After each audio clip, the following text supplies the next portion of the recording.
बच्चों, आपको input tax credit में 5 पार्ट बता चुकी हूँ। नेक्स्ट जो 6 पार्ट है वो है input service distribution. Input service distribution को बोलते हैं ISD। In the GST provision, input tax credit is a way the way of benefit or relief for company companies or taxpayers in a way any taxpayer can use GST paid on his purchases to reduce the tax liability he owner he owes on his sale owns. It was a normal situation, but the problem arises when large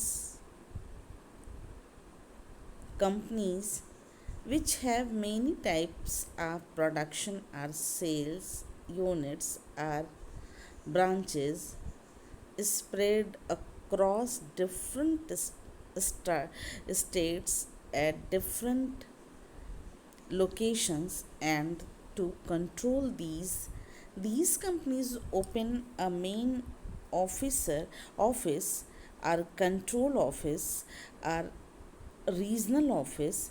In such a situation,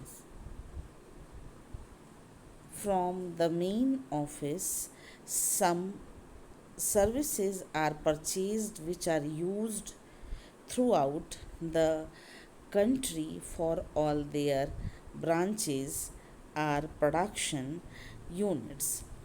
In such a situation, the main office will receive the input tax credit on which the service has been purchased. However, the invoice of purchasing will be used to the name of head office, but because of the main office output is not sold, this sale is done at the level of branches or production unit. Hence, there is no obligation to pay any out tax due to non production of the main office. In this case, what will be the input credit it has collected, and uh, this is a continuous process. बच्चों, ये input service distribution होता क्या है, इसका जो concept है वो सुनिए। वस्तु एवं सेवा कर का प्रावधान में इनपुट टैक्स क्रेडिट एक प्रकार से कंपनियों अथवा करदाताओं के लिए लाभ या राहत की स्थिति होती है।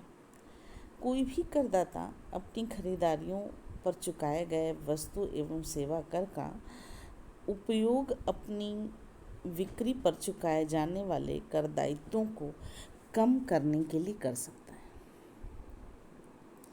बच्चों, यह तो एक सामान्य स्थिति हुई, लेकिन समस्या तब उत्पन्न होती है जब बड़ी कंपनियां जिनके पास कई प्रकार के उत्पादन या बिक्री की इकाइयाँ या ब्रांचेज अलग अलग स्थानों में या पर पूरे देश में फैली होती हैं, और इन पर नियंत्रण के लिए ये कंपनियां एक मुख्य कार्यालय या नियंत्रण कार्यालय या क्षेत्रीय कार्यालय खोलती हैं। तो कहने का मतलब कि हेड ऑफिस और ब्रांच ऑफिस या कंट्रोल ऑफिस खोलती हैं। तो ऐसी स्थिति में जो मेन ऑफिस द्वारा कुछ ऐसी सेवाओं का क्रय किया जाता है जिनका उपयोग देश भर में फैली हुई उन सभी ब्रांचेज या प्रोडक्शन इकाइयों के लिए किया जाता है। ऐसी स्थिति में जो मेन ऑफिस द्वारा जो सर्विस क्रय की गई है उस पर चुकाए गए वस्तु एवं सेवा कर यानी कि GST का इनपुट क्रेडिट किसको मिलेगा, ये मुश्किल काम होता है, ये मुश्किल टास्क होता है कि किसको मिलेगा। तो जो GST का इनपुट क्रेडिट है वो मिलेगा मेन ऑफिस को क्योंकि परचेज इनवॉइस यानी कि क्रय का बीजक मुख्य कार्यालय के पास ही आएगा।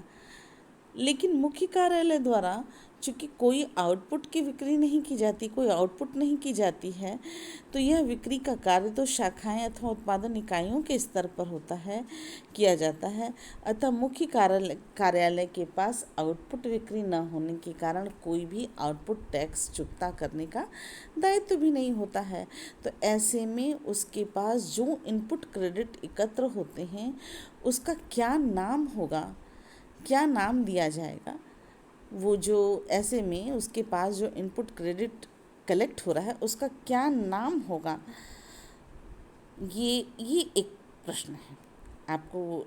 In this case what will be the input credit it has collected and this is continuous process, उसका क्या नाम होगा और यह कार्य लगातार चलता रहता है। तो बच्चों देखिए, hence the input credit is collected with the head office while the branch offices have more liability for the output tax and the input credit is say less. To overcome this problem, the concept of input service distributor was born and the main office was allowed to distribute its input credit in proportion to the use of service among all the branches or production units so that they can reduce their output liabilities. This work of input credit distribution is related to services, hence, it was called input service distribution and head office was called input service distributor. बच्चों देखिए, मुख्य कार्यालय के पास बड़ी मात्रा में input credit एकत्र हो जाती है, जबकि ब्रांच ऑफिस में के पास आउटपुट टैक्स का दायित्व अधिक हो जाता है। तो इनपुट क्रेडिट कम, अब इनपुट और इनपुट क्रेडिट कम होता है। तो इस समस्या को दूर करने के लिए इनपुट सर्विस वितरण की अवधारणा का जन्म हुआ। इनपुट सर्विस डिस्ट्रीब्यूशन यानी कि इनपुट सर्विस डिस्ट्रीब्यूटर की अवधारणा का जन्म हुआ और इसको ये जो इनपुट सर्विस वितरण की अवधारणा जन्म ली, इस मुख्य कार्यालय को यह अनुमति दी गई कि वह अपनी इनपुट क्रेडिट को सेवा के उपयोग के अनुपात में सभी ब्रांचेज अथवा उत्पादन इकाइयों के मध्य वितरित कर दे ताकि वे अपने आउटपुट दायित्वों को कम कर सकें। इनपुट क्रेडिट वितरण का यह कार्य चूँकि सेवाओं से अधिक संबंधित होता है, अतः इसे इनपुट सर्विस वितरण कहा गया और मुख्य कार्यालय को इनपुट सेवा वितरक कहा गया। एक वितरण हुआ, एक डिस्ट्रीब्यूटर हुआ और एक डिस्ट्रीब्यूशन हुआ। ठीक है, ये याद रखिएगा कि उस जो सेवा प्रदान कर रहा है मुख्य कार्यालय को इनपुट सेवा वितरक कहा गया, यानी कि इनपुट सर्विस डिस्ट्रीब्यूटर कहा गया। एक एग्जाम्पल, तभी आपको समझ में आएगा और अच्छे से क्लियर होगा कि एग्जाम्पल क्या है। मिस्टर ए इंटरप्राइजेज का मुख्यालय यानी कि हेड ऑफिस लखनऊ में है। उनकी जो प्रोडक्शन एवं सेल्स ब्रांचेज हैं वो मुंबई, बेंगलुरु और कलकत्ता में हैं। ठीक है, हेड ऑफिस कहाँ है? लखनऊ में है। हेड ऑफिस लखनऊ पर अकाउंटिंग एंड अदर वर्क्स के लिए एक सॉफ्टवेयर परचेज किया गया। ठीक, इस सॉफ्टवेयर की वैल्यू जो थी वो 3 लाख रुपए थी एवं इस सॉफ्टवेयर के क्रय पर 3 लाख रुपए का, हम गलत बोल गए, जो ये सॉफ्टवेयर परचेज किया गया उस परचेज पर 3 लाख रुपए का जीएसटी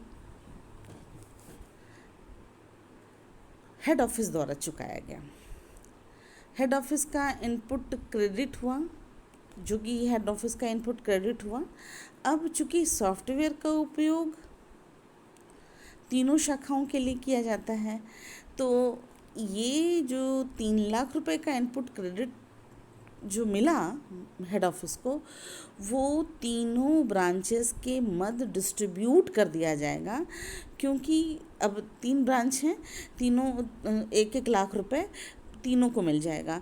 तो विवरण का यह कहना है कि यह कार्य मुख्यालय द्वारा किया जाएगा कि मिस्टर ए इंटरप्राइजेज का मुख्यालय इनपुट सर्विस डिस्ट्रीब्यूटर कहा जाएगा, और इस वितरण के लिए, डिस्ट्रीब्यूशन के लिए मुख्यालय जो हेड ऑफिस है द्वारा सभी शाखाओं के लिए अलग अलग एक इनवॉइस तैयार किया जाएगा, जिसमें कि इनपुट सेवा वितरण का डॉक्यूमेंट्स रखा जाएगा और दिया जाएगा। यानी कहने का मतलब कि जो 3 लाख रुपए का हेड ऑफिस को मिल रहा है इनपुट टैक्स क्रेडिट, वो तीनों ब्रांचेस को डिस्ट्रीब्यूट कर दिया जाएगा। ठीक है बच्चों, डिफिनेशंस एंड मीनिंग देखिए। मीनिंग है कि input service distributor means an office which receive input credit on the purchase of services, and this input credit is distributed among its subordinate offices by the documents of a set format which is called the invoice in ordinary language. This office is known as input service distributor because this is an important task under the GST related provisions. Therefore, a complex this task, such an office has to register themselves themselves as a distributor.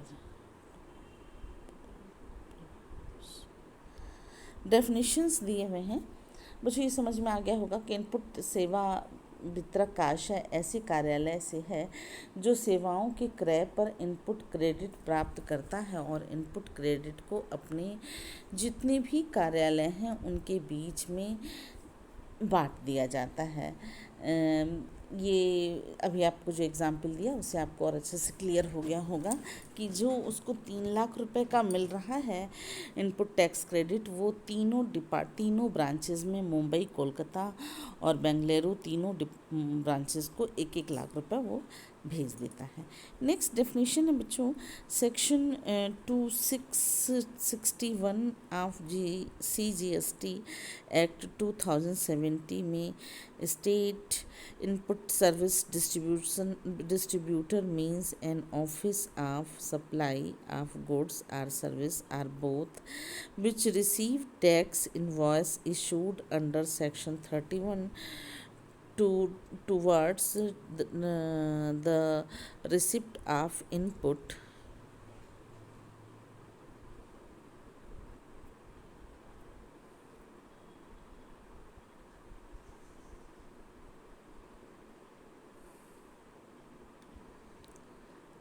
service and issues of purchase documents for purpose of distributing the credit of central tax, state tax, integrated tax or union territory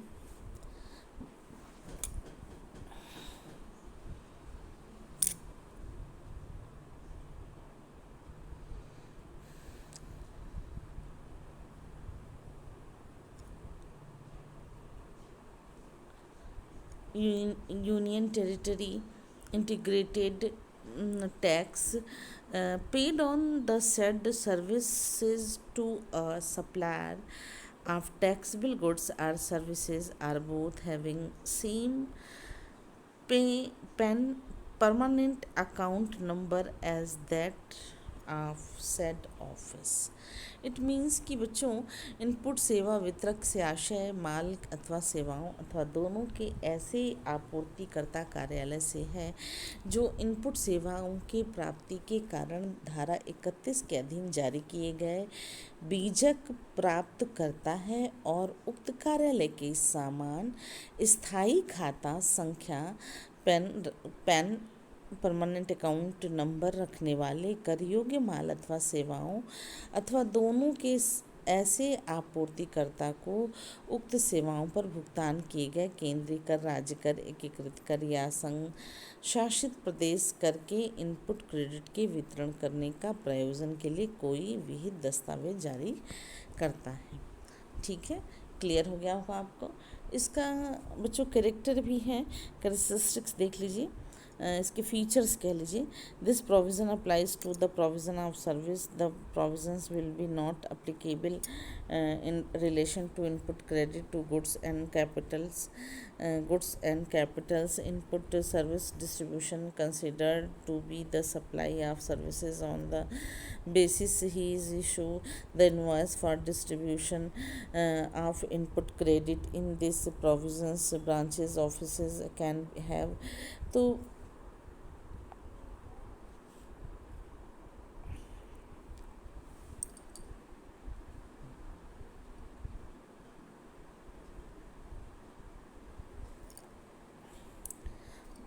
which in the province branch office can have separate GST but the head office and branches will be have same PAN। यह व्यवस्था सेवाओं की पूर्ति के संबंध में लागू होती है। माल एवं पूंजीगत माल के इनपुट क्रेडिट के संबंध में यह व्यवस्था नहीं लागू होती है। इनपुट सेवा वितरक को सेवाओं का आपूर्ति माल मान लिया जाता है। इसी आधार पर वह इनपुट क्रेडिट के वितरण के लिए बीजक जारी करता है। फिर इस व्यवस्था में ब्रांच ऑफिस के पास अलग अलग जीएसटी इन हो सकते हैं, लेकिन मुख्यालय और जो मतलब मेन ऑफिस है वो जो हेड ऑफिस और जो ब्रांच है सभी का पैन नंबर एक ही होगा। इनपुट क्रेडिट का वितरण सेवा प्राप्त शाखाओं आदि के मध्य हो सकता है। आउटसोर्सिंग वाले उत्पादों को या सेवा प्रदाताओं के मध्य नहीं होता है। बच्चों ये जो 5वां पॉइंट है ये देख लीजिए, बहुत इम्पोर्टेंट है। 5th point, distribution of input credit can be only within the related branches etcetera not among the procedure or service providers with outsourcing. ये इनपुट क्रेडिट का वितरण सेवा प्राप्त शाखाओं आदि के मध्य हो सकता है, आउटसोर्सिंग वाले उत्पादकों या सेवा प्रदाताओं के मध्य नहीं होता है। फिर इनपुट क्रेडिट का उपयोग आईएसडी अपने लिए नहीं कर सकता है क्योंकि उसके पास कोई आउटपुट टैक्स लायबिलिटी नहीं होता है। आईएसडी का मतलब इनपुट सर्विस डिस्ट्रीब्यूटर अपने लिए नहीं कर सकता क्योंकि उसके पास कोई लायबिलिटी नहीं होती है टैक्स पे करने की। फिर है नेक्स्ट है इनपुट सेवा वितरक की अवधारणा सीजीएसटी, एसजीएसटी, यूटीजीएसटी और आईजीएसटी सभी प्रकार के करों में लागू होती है। फिर है कि कोई भी 8वां पॉइंट देखिए बच्चों, कोई भी व्यक्ति स्वयं के लिए आईएसडी नहीं बन सकता है। उसके पास अधीनस्थ कार्यालयों एवं इकाइयों या शाखाओं के मध्य स्वयं को इनपुट क्रेडिट को विभाजित करना होता है। फिर नेक्स्ट है 9th point, the ISD can only distribute the same input credit which is available in the inventory of service related service received by his name। ये आईएसडी केवल उसी इनपुट क्रेडिट को वितरित कर सकता है जो उसके नाम से प्राप्त सेवा संबंधी आपूर्तियों के बीजक में उपलब्ध हुई है। फिर नेक्स्ट है कि the input credit will be distributed only among those branches who have availed the services mentioned in the invoice। Input credit का वितरण केवल उन्हीं के मध्य किया जाएगा जिन्होंने बीजक में वर्णित सेवा का लाभ उठाया है। आईएसडी को वार्षिक रिटर्न प्रस्तुत करने की आवश्यकता नहीं होती है। बच्चों ये जान लीजिए कि इसको कोई भी रिटर्न इस तरीके का एनुअल भरने की आवश्यकता नहीं होती है। फिर केवल जो है वो मंथली रिटर्न भरना होता है। फिर आईएसडी रिवर्स चार्ज वाले बीजक से जो वो रिवर्स चार्ज, ये पॉइंट 12th पॉइंट देखिए बच्चों कि ISD can not accept reverse charge invoice because it work is only for distribution of ITC. ISD does not have any liability for payment of taxes if he accept reserve charges invoice he will have to register himself in the general plan of GST. ठीक है। Next बच्चों, ये जो आप ये main features आपने देखा। फिर रजिस्ट्रेशन कराना ज़रूरी होता है। फिर इशू ऑफ इनवॉइस, रजिस्ट्रेशन बहुत ज़रूरी होता है। देखिए बिना रजिस्ट्रेशन के main points relating to ISD are condition to fulfil by क्या क्या आईएसडी, क्या क्या सेवा शर्तें होती, क्या क्या निर्धारित शर्तें होती हैं, कंडीशन इसकी होती हैं। तो फर्स्ट है कि रजिस्ट्रेशन कराना होता है। इनपुट सर्विस डिस्ट्रीब्यूटर को रजिस्ट्रेशन कराना अनिवार्य होता है, अनिवार्य रूप से पंजीकरण कराना होता है। भले ही उसकी थ्रेशोल्ड सीमा जो है वो कितनी भी हो, यदि कोई व्यक्ति पहले से ही वस्तु एवं सेवा कर के अधीन पंजीकृत है तो आईएसडी के लिए उसे अलग से पंजीकृत कराना होना पड़ेगा। यदि कोई व्यक्ति वस्तु एवं सेवा कर लागू होने के पूर्व से व्यवस्था में भी आईएसडी के रूप में पंजीकृत था, तब भी उसे वस्तु एवं सेवा कर के अधिनियम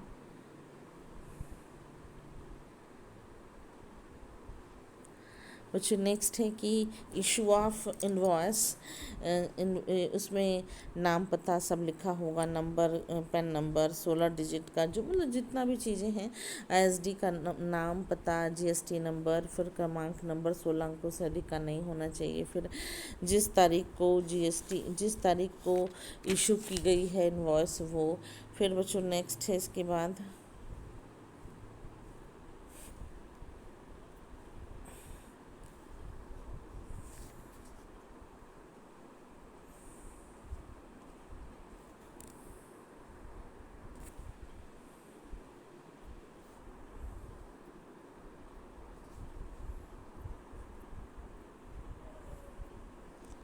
फिर है इसी में कि जो जीएसटी पता और क्रेडिट प्राप्तकर्ता का नाम पता सब लिखा होना चाहिए। कितना पैसा क्रेडिट के लिए डिस्ट्रीब्यूट किया आईएसडी ऑफिस ने, फिर आईएसडी ऑफिस का भी सिग्नेचर होना चाहिए।